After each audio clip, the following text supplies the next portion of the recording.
ഇതൊന്നുമല്ലാത്ത ഈ വേഷഭൂഷാദികളൊന്നും ഇല്ലാത്ത സന്യാസിമാരല്ലേ. മാനസിക അവസ്ഥയാണ് സന്യാസം. നാം നമ്മളെ തിരിച്ചറിയുകയും നമ്മുടെ പരിസ്ഥിതിയെ തിരിച്ചറിയുകയും നമ്മുടെ പ്രകൃതിയെ തിരിച്ചറിയുകയും നമ്മുടെ ചുറ്റുമുള്ള ആളുകളെ തിരിച്ചറിയുകയും ചെയ്ത് നാം നമ്മുടെ ഒരു അവസ്ഥയിലേക്ക് മാറുന്ന ഒരു പ്രത്യേക ഒരു ജീവിത രീതിയാണ് സന്യാസം എന്ന് പറയുന്നത്. അവിടെ നാം ഈ പറഞ്ഞ ജീവിതാനുഭവങ്ങൾ കൊണ്ട്, നാം ആർജിച്ച ജ്ഞാനം കൊണ്ട്, വിജ്ഞാനം കൊണ്ട്, അതിൽ നിന്നെല്ലാം നമ്മൾക്ക് ലഭിച്ച ഒരു വലിയ അറിവിന്റെ ലോകമുണ്ട്. ആ അറിവിന്റെ ലോകത്ത് എത്തിത്തോളം കാലം നാം നമ്മുടെ ശരീരത്തെ കുറിച്ചുള്ള ബോധം ഇല്ലാതാകുന്നു. നാം നമുക്ക് ആവശ്യമില്ലാത്ത ഋണബാധ്യതകളിലൊക്കെ ഇല്ലാതാകുന്നു. എല്ലാം മാറി ഒറ്റൊരു കാര്യം മാത്രം, ഭഗവാനിലേക്കുള്ള വഴി ഏതാണ്? ഈ വഴി റിട്ടയർ ചെയ്ത ശേഷം പെൻഷൻ ഉറപ്പാക്കി കഴിഞ്ഞാൽ പിന്നെ എനിക്ക് സന്യാസമാകാം എന്ന് വിചാരിച്ച് പോകുന്ന ഒരു കാലത്തേക്ക് മാറിയപ്പോഴാണ് ഇതിനൊക്കെ അപജയമുണ്ടായി. അങ്ങനെ അല്ലാത്തൊരു ജീവിത രീതി ഉണ്ടായിരുന്നെങ്കിൽ, അത് നമ്മൾ പിന്തുടരുന്നെങ്കിൽ, തുടർന്നിരുന്നെങ്കിൽ നമുക്ക് ഇന്നത്തെ ഈ ദുഃഖങ്ങളൊന്നും ഉണ്ടാവാറില്ല, വറികൾ ഉണ്ടാകുമായിരുന്നു. ഇപ്പൊ എല്ലാം സങ്കടങ്ങൾ മാത്രമാണ്. ആ സങ്കടമില്ലാത്ത ഒരവസ്ഥ നമുക്ക് രൂപപ്പെടുമായിരുന്നു. ഇപ്പൊ പ്രമാദോ ബ്രഹ്മനിഷ്ഠായ ന കർത്തവ്യ കഥാജന പ്രമാദോ മൃത്യു ഇത്യാഹ ഭഗവാൻ ബ്രഹ്മണസ്വ. നമുക്കെല്ലാം തെറ്റുകൾ പറ്റിയിരിക്കുന്നു. നമ്മൾ അടിസ്ഥാന സ്വഭാവത്തിൽ നിന്നെല്ലാം നമ്മൾ മാറ്റം വന്നുകൊണ്ടിരിക്കുകയാണ്. ഓരോ നിമിഷവും മാറിക്കൊണ്ടിരിക്കുകയാണ്. ആ മാറ്റമാണ് നമ്മളെ എല്ലാം വേറെ വഴിയിലേക്ക് നയിച്ചിരിക്കുന്നത്. അതിൽ നിന്ന് നമ്മൾ മാറണം. മന്ദത്വമാണ്. ആ മന്ദത്വം എന്ന് പറയുന്നത് മരണമാണ്.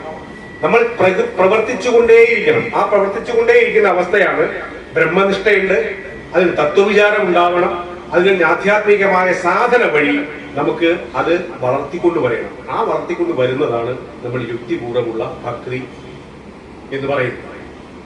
അപ്പൊ ധൃതരാഷ്ട്രനോട് സനത്കുമാരൻ ഒരു കഥ പറഞ്ഞു കൊടുക്കുന്നു. നമ്മുടെ ധാരണ ധൃതരാഷ്ട്രൻ അന്ധനായിരുന്ന ഒരു രാജാവായിരുന്നു, മക്കളോട് അമിതമായ സ്നേഹമുള്ള ആളായിരുന്നു. അദ്ദേഹത്തിന് കാര്യങ്ങളൊന്നും ശ്രദ്ധിക്കാൻ കഴിഞ്ഞില്ല. അങ്ങനെയൊന്നുമല്ല. അദ്ദേഹം ഭരണകാര്യങ്ങളൊക്കെ വളരെ ജ്ഞാനിയായിരുന്നു. അദ്ദേഹത്തിനെ ഉപദേശിക്കാൻ വേണ്ടി ധാരാളം ആളുകൾ ഉണ്ടായിരുന്നു. സപ്തർഷികൾ അദ്ദേഹത്തിനെ ഉപദേശിക്കാൻ വേണ്ടി എത്തുമായിരുന്നു ഇടയ്ക്കിടയ്ക്ക്. നാരദനാവട്ടെ, സനത്കുമാരനാവട്ടെ, അങ്ങനെ എല്ലാ ആൾക്കാരും അദ്ദേഹത്തിനെ എത്തുകയും അദ്ദേഹത്തിന് കഥകളിലൂടെ, പുരാണ കഥകളിലൂടെ അദ്ദേഹത്തിന് ധാരാളം കാര്യങ്ങൾ ഉപദേശിക്കുകയും മനസ്സിലാക്കി കൊടുക്കുകയും ചെയ്യായിരുന്നു. പക്ഷെ ഇങ്ങനെ ഈ ഉപദേശിച്ച സമയത്ത് ധർമ്മപുത്ര ധൃതരാഷ്ട്രനോട് സനത്കുമാരൻ പറയുന്ന ഒരു കഥയിലെ ആ കഥ നമ്മളെല്ലാം പഞ്ചതന്ത്ര കഥയായിട്ട് നമ്മൾ കേട്ടിട്ടുണ്ട്. 3 മീനുകളുടെ കഥ. 3 മീനുകളുടെ കഥ കേട്ടിട്ടുണ്ട്.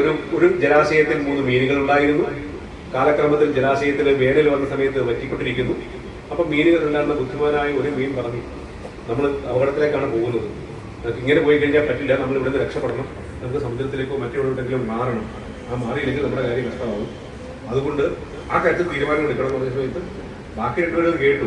ഒറ്റം പറഞ്ഞു, സമയമാട്ടെ, അന്നേരം നോക്കാം. വേറൊരുത്തം തീരുമാനിച്ചു, ഇനിയിപ്പോ അങ്ങനെയാണ് നമ്മുടെ വിധിയെങ്കിൽ ഈ കുളമൊക്കെ വറ്റി വെള്ളം ഇല്ലാതായി ചാകാൻ വേണ്ടിയാ വിധിയെങ്കിൽ അങ്ങനെ ചാവട്ടെ എന്ന് പറഞ്ഞ് എവിടെ ഇരുന്നു. പക്ഷെ ആദ്യത്തെ മീൻ ഈ തീരുമാനം എടുക്കുകയും അത് നടപ്പാക്കുകയും അത് വിശാലമായ സമുദ്രത്തിലേക്ക് പോവുകയും രക്ഷപ്പെടുകയും ചെയ്തു. ഇതുപോലെ നമ്മുടെ എല്ലാം ജീവിതത്തിൽ നമ്മളെല്ലാം 3 മീനുകളുടെ അവസ്ഥയാണ്. ദീർഘദർശിയായ മീൻ, ആ ദീർഘദർശിയായ മീൻ, പിന്നെ പ്രാപ്തകാലത്തിൽ എന്ന് പറയുന്ന മീൻ, മൂന്നാമത്തത് ദീർഘസൂത്രി. ഈ ദീർഘദർശിയായ മീനാണ് ആദ്യം രക്ഷപ്പെട്ടു പോയത്. അവന് മനസ്സിലായി ദീർഘം കണ്ടുപിടിക്കാൻ കഴിയുന്നത് എന്നെ സംഭവിക്കാൻ പോകുന്നു, അതുകൊണ്ട് അതിൽ നിന്ന് മുക്തനാകേണ്ട ആവശ്യമുണ്ട്. അദ്ദേഹം രക്ഷപ്പെട്ടു. രണ്ടാമത്തെ മീൻ വരുമ്പോ കാണാം എന്ന് പറഞ്ഞിരുന്നു. മുക്കുവൻ വന്ന് വെള്ളം പറ്റിയ സമയത്ത് മീൻ കിടക്കുന്ന കണ്ട് മുക്കുവൻ വന്ന് പിടിച്ചോട്ട് പോയി അവനെ തിന്നു. മൂന്നാമത്തെ ആൾ അവിടെ കിടന്ന്. അപ്പൊ ഈ ആദ്യത്തെ മീനാവുക എന്നുള്ളതാണ് നമ്മളുടെ എല്ലാം. ഈ മീനെന്ന് പറയുന്നത് നമ്മളാണ്, നമ്മളുടെ പ്രാണനാണ്, ജീവനാണ്, ജീവാത്മാവാണ്. ഇതിലെ വെള്ളം എന്ന് പറയുന്നത് നമുക്കുള്ള ആയുസ്സാണ്. ആ വെള്ളം വറ്റിപ്പോയി കഴിഞ്ഞാൽ നമ്മുടെ ആയുസ് ഇല്ലാതായിക്കൊണ്ടിരിക്കുകയാണ്. ഈ കുളം എന്ന് പറയുന്നത് നമ്മുടെ ഐഹികമായ ഈ ജീവിത ലോകമാണ്. ഈ ലോകത്തിൽ നിന്ന് മറ്റൊരു ലോകത്തേക്ക് എത്തിച്ചേരേണ്ട ആവശ്യമുണ്ട്. ആ എത്തിച്ചേരേണ്ട ആവശ്യമാണ് പരമാത്മാവിലേക്ക് എത്തിച്ചേരുവാനുള്ള നമ്മുടെ പാത. ആ പാതയിലേക്ക് എത്തിച്ചേരണം എന്നുള്ള ബോധം നമുക്ക് നേരത്തെ ഉണ്ടായാൽ നാം ഈ ആദ്യത്തെ ഉണ്ടായ ദീർഘദർശിയായ മീനിനെ പോലെ നമുക്ക് മാറാൻ പറ്റും. ഇത് നമ്മുടെ ആത്മീയ ചൈതന്യത്തിന്റെ വർധനയിലൂടെ, ആത്മീയ പ്രവർത്തനങ്ങളുടെ മാർഗത്തിലൂടെയാണ് വേണ്ടത്. ഇവിടെയാണ് നാം യുക്തി പ്രയോഗിക്കുന്നത്. പരമഭക്തനായി മാറിയിരിക്കുക. എല്ലാ ദിവസവും അമ്പലത്തിൽ പോവുക. ഞാൻ അമ്പലത്തിൽ പോകരുതെന്നുള്ളതൊന്നുമല്ല കേട്ടോ. ഞാൻ പറയുന്നതിനകത്ത് ഇനിയിപ്പോൾ വേറൊരു കാര്യം കൂടി, ഞാൻ പറയുന്നതെല്ലാം പൂർണ്ണമായിട്ട് ശരിയാണെന്ന് ഞാൻ അവകാശപ്പെടുകയില്ല. അങ്ങനെ വിചാരിക്കുകയും ചെയ്ത് ഓരോ ആൾക്കാരുടെ വ്യാഖ്യാനങ്ങളും ഓരോ ആൾക്കാരുടെ മാനസിക ചിന്തകളുമാണ് പങ്കുവയ്ക്കുന്നത്. അപ്പൊ ഞാൻ പറയുന്നത് ആവണമെന്നില്ല, മറ്റൊരാൾ പറയുന്നത് അത് ശരിയാണെന്ന് ചോദിച്ചു കഴിഞ്ഞാൽ അത് തെറ്റാണെന്ന് ഞാൻ പറയില്ല.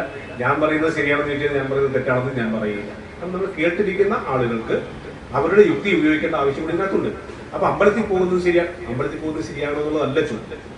അതിൽ മാത്രം അഭിരമിക്കുകയാണെങ്കിൽ ഒരു വിദ്യാർത്ഥി 1ാം ക്ലാസ്സിൽ പഠിച്ചിട്ട് ഞാൻ ഈ സ്കൂളിൽ 10ാം ക്ലാസ് വരെയുണ്ട്, പക്ഷെ 10 വർഷം ഞാൻ പഠിച്ചാൽ മതിയല്ലോ, കൊണ്ട് 1ാം ക്ലാസ്സിൽ തന്നെ ഇരുന്ന് ഞാൻ പഠിക്കാം എന്ന് പറഞ്ഞാൽ ടീച്ചർ സമ്മതിക്കില്ല. അങ്ങനെ പഠിച്ചാൽ അവന്റെ ജ്ഞാനബോധം വർദ്ധിക്കുകയില്ല. അതുകൊണ്ട് അവന് ഓരോ ക്ലാസ്സിലും ഓരോ ശ്രേണിയിലേക്കും കടന്ന് പോകേണ്ടതുണ്ട്. ഈ കടന്നു പോകുന്നതിനുള്ള വഴികളാണ് നമ്മുടെ യുക്തി. ഭക്തന് ഈ യുക്തി ഉണ്ടാവും. ക്ഷേത്രത്തിലെത്തുമ്പോൾ ആ ക്ഷേത്രത്തിൽ എത്തുക എന്ന് പറയുന്നത് മറ്റ് വ്യത്യസ്തമായ, നമ്മളിപ്പോൾ ഇവിടെ ഇരിക്കുന്നു, ആ റോഡിലാണ് നമ്മുടെ അവസ്ഥയിൽ അറിയിച്ചിരിക്കുന്നത്. വണ്ടികളുടെ ശബ്ദം, ഫോണ്, ബാക്കി എല്ലാ തരത്തിലുള്ള തിരക്കുമ്പോഴും നമ്മളിപ്പോൾ ഇവിടെ ശാന്തരായിരുന്ന് ഒരു പ്രത്യേക വിഷയത്തിൽ നമ്മൾ സംസാരിക്കുന്നത്. ക്ഷേത്രത്തിന്റെ ഒരു ഉദ്ദേശം അതാണ്. നമ്മുടെ ക്ഷേത്രങ്ങളെല്ലാം ഈ തരത്തിലുള്ള സാംസ്കാരിക കേന്ദ്രങ്ങളായിരുന്നു ഒരു കാലത്ത്. ക്ഷേത്രങ്ങൾ ഭക്തി സംബന്ധകമായ, നമ്മൾ നേരത്തെ പറഞ്ഞ ഭഗവാനിലേക്കുള്ള വഴി കാണിച്ചു തരുന്ന പല മാർഗങ്ങളിലൊന്നായിരുന്നു ക്ഷേത്രങ്ങൾ. ക്ഷേത്രങ്ങളിലെ കലകൾ ആ തരത്തിലുള്ളതായിരുന്നു. ക്ഷേത്രങ്ങളിൽ സംഗീതം കേട്ടിരുന്നത് അങ്ങനെയായിരുന്നു. ക്ഷേത്രങ്ങളിലെ വാദ്യം അങ്ങനെയാണ്. ക്ഷേത്രങ്ങളിലെ ഘണ്ടാനാദം അങ്ങനെയാണ്. ക്ഷേത്രങ്ങളിലെ വേദമന്ത്ര ജപം അങ്ങനെയാണ്. നാമജപം അങ്ങനെയാണ്. കൂട്ടായിരുന്നു നമ്മൾ ശരണം വിളിക്കുന്നത് അങ്ങനെയാണ്. ഇങ്ങനെ എല്ലാം ചേർന്ന് കൂട്ടായി ചേർന്ന് നമുക്ക് ആ പരമാത്മാവിലേക്കുള്ള വഴിയിലെ സാംസ്കാരികമായ നമ്മുടെ ഉന്നമനത്തിന് വേണ്ടി, വളർച്ചയ്ക്ക് വേണ്ടിയുള്ള മാർഗങ്ങൾ കാണിച്ചു തരുന്ന ഭാഗമായിരുന്നു, സാംസ്കാരിക കേന്ദ്രമായിരുന്നു ക്ഷേത്രങ്ങൾ.